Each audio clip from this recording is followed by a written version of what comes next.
This is presented by HPS Trade, Japanese freight forwarder in Thailand. Hello, it's Iino. Today, I'd like to talk about the globally known topic, the ship stuck in the Suez Canal.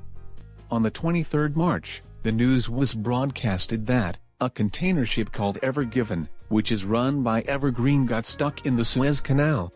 The problem is, the Ever Given ship is 400 meters long, and is large enough to completely block the Suez Canal, which means the other ships have no way to pass through the canal. By the way, the owner of the ship is a Japanese company called Shoei. The Suez Canal is a water channel, linking the Mediterranean Sea to the Red Sea, connecting Asia and European countries in the shortest distance. About 12% of global trade goes through this canal. This canal is very important for global logistics, and is used by about 50 vessels a day, and about 19,000 vessels per year. So, the reason that it got stuck is, the vessel had electrical troubles. In addition, due to strong winds and a sandstorm, visibility was very poor, which caused the ship to be grounded. In many cases, the reason that a ship becomes grounded is caused by operating navigation error.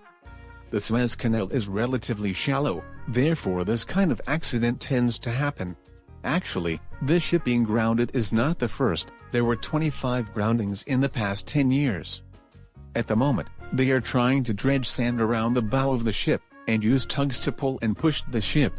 However, as of the 27th March, the recovery operation has not been successful, and there are now about 300 ships waiting near the Suez Canal. Their grounded container ship is almost fully loaded. So, it is very heavy to move. If the current salvage plan does not work, they will need to unload containers, and empty the fuel to reduce weight. But, it is said, if these measures are taken, it will take a couple of weeks to move the ship. If we are unable to use the Suez Canal, vessels will need to reroute it around the Cape of Good Hope in South Africa. This will take additional 10 or more days, and will require high volumes of fuel. Therefore, at the moment, 300 vessels have chosen to wait near the canal. So, now you know the current situation. How will this problem impact us? If they are able to refloat the ship soon, the impact will be minimal. However, if it takes a couple of weeks to unload the containers, it will create an additional impact to the container shortages, and ocean freight will be increased. As I previously explained, if they go around the Cape of Good Hope, it will take more than 10 days. This additional 10 days impact is huge. It will take more time to transport containers, and will require extra fuel, resulting in shipping lines increasing prices to cover the costs.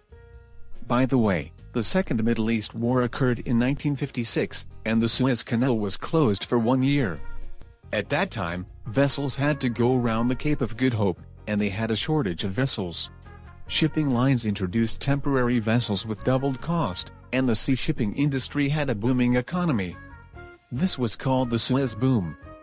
The current grounding will not continue for a year, but if salvation takes a couple of weeks, there may be another second Suez Boom, which may affect the sea shipping industry.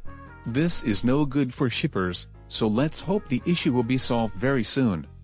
Let's summarize today's topic. A large container ship with 20,000 TEU class, called Ever Given, owned by a company called Shoei, got stuck in the Suez Canal, and blocked the route. As of the 27th March, 300 vessels are waiting. The refloating process is not going well at the moment. If they are unable to move the vessel, they will need to unload the full containers and empty the fuel to reduce weight. This process may take a couple of weeks, and during this period, we are unable to use the Suez Canal. If so, vessels will need to go around the Cape of Good Hope in South Africa, which could take additional 10 or more days. This will cause a negative impact on the current container shortages. Ocean freight will temporarily increase. I hope that they are able to refloat the vessel very soon. Here is the breaking news. In early Monday, the vessel, Ever Given, has successfully floated in Suez Canal 30 yards.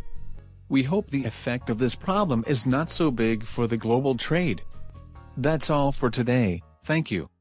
In this channel, I explain about international logistics knowledge for your better understanding. I hope this video will be a good support for your logistics job. If you have any shipment from Thailand or to Thailand, please feel free to contact me, Iino-san, anytime. Also, I'm very motivated to keep updating these videos. If you subscribe, press good or comment anything. Well, thank you. See you next time.